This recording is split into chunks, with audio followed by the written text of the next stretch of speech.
অনেক বছর আগে এক রাজ্যে ছিলেন এক সদয় রাজা ও তার স্ত্রী।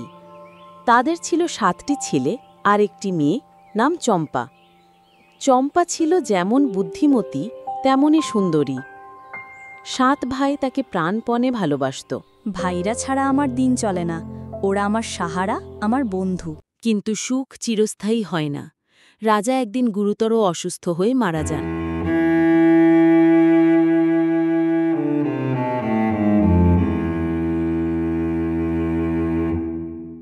রাজা মারা যাওয়ার পর রানী নতুন করে এক জাদুকর পুরুষকে বিয়ে করেন। সে ছিল অশুভ শক্তির ধারক। একসময় সেই জাদু ছড়িয়ে পড়ে রানীর মধ্যেও।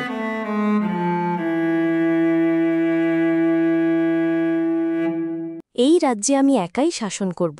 চম্পা আর ওর ভাইদের সরিয়ে দিলেই আমার পথ পরিষ্কার। রানী এক জাদুকরী পরিকল্পনা করে। পূর্ণিমার রাতে সে 7 ভাইয়ের উপর জাদু প্রয়োগ করে আর তারা পরিণত হয় 7টি চম্পা ফুলে। না না, এ যে আমার ভাইরা, এতগুলো চম্পা ফুল, এরা তো আমার ভাই।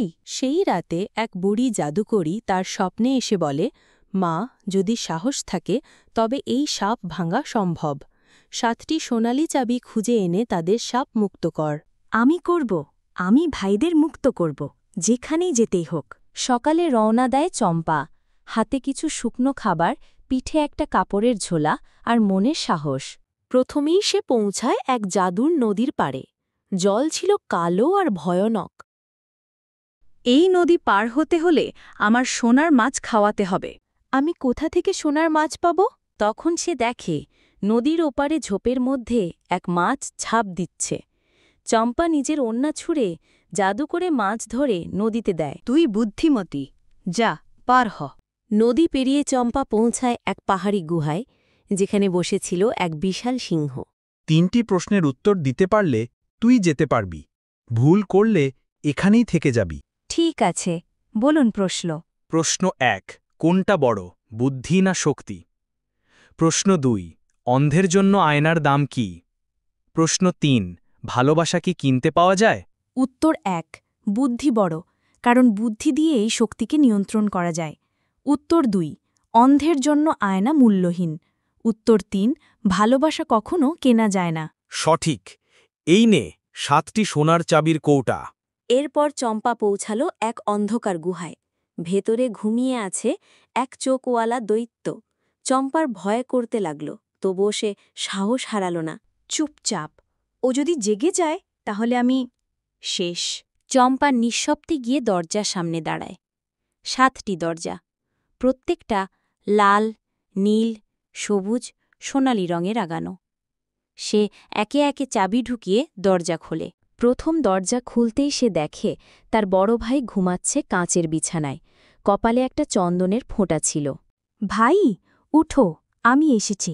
সে কপালে আবার চন্দনের ফোঁটা দিয়ে দাগ দেয়। ভাইটি চোখ মেলে। চম্পা, তুই?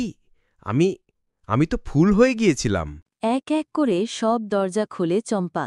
ভাইরা ফিরে পায় মানুষের রূপ। তুই না থাকলে আমরা কখনোই ফিরে আসতে পারতাম না। তুই আমাদের গর্ব। 7 ভাই ও চম্পা রাজ্যে ফিরে আসে। রাজা, প্রথম রানীর ছেলে, তখনও রাজত্ব করছিল না, কিন্তু প্রজারা চম্পার সাহস দেখে তার পাশে দাঁড়ায়। এই দেখুন, আমার ভাইরা ফিরে এসেছে। এই রানী আমাদের উপর জাদু করেছিল। সব প্রমাণ দেখে প্রজারা খুবই ফেটে পড়ে। রাজসভা বসে।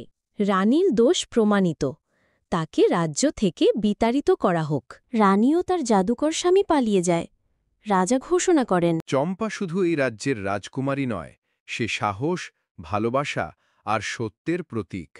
রাজ্যে শুরু হয় উৎসব। 7 ভাই আর চম্পা আবার একসঙ্গে, হাসি মুখে, ভালোবাসায় ভরপুর। ফুলে ফুলে ভরে ওঠে চারপাশ। এভাবেই শেষ হল 7 ভাই চম্পার গল্প, এক ভালোবাসা, ত্যাগ আর সত্যের জয়গাথা। বন্ধুরা, কেমন লাগলো এই গল্প? যদি ভালো লাগে ভিডিওতে একটা লাইক দিয়ে যাবেন, আর স্বপ্ন বাংলা চ্যানেলটিকে সাবস্ক্রাইব করতেও ভুলবেন না যেন। আরও নতুন নতুন গল্প সবার আগে দেখার জন্য বেল আইকনটা অল করে রাখুন। এবার দেখা হবে পরের গল্পতে।